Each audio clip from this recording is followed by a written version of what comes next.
Hello everyone and welcome back to our new video. Well, you are basically using the Garmin Connect app in 2026. Your Garmin basically knows where you live, where you run, and how fast your heart beats. So you have to lock it down.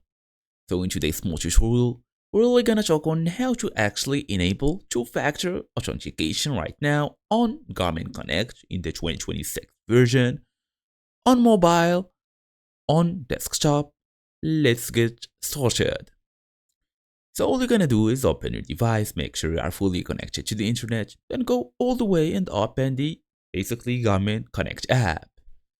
So I'm just gonna tap on this icon, wait till the app fully opens.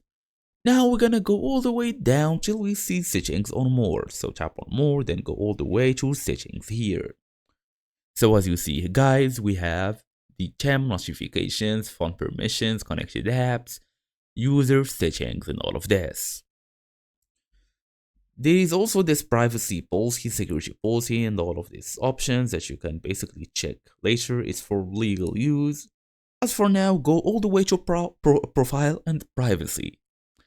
Scroll all the way down and tap manage Garmin account. When you select profile and privacy here, you'll be able to see many options. Go all the way and select manage Garmin account. After this, it opens your browser automatically. All you're gonna do is log in, then tap profile, then security center. You will see toggles for email and SMS. Turn on one or both. Garmin sends a test code, enter it, and it's fully done. As a small pro tip, if you are on a desktop, you can go to my.garmin.com, then sign in security. You can also use any authenticator app like Google Authenticator here. It is more secure than even SMS. And that's it. So thank you all for watching, and I will see you all in the next video.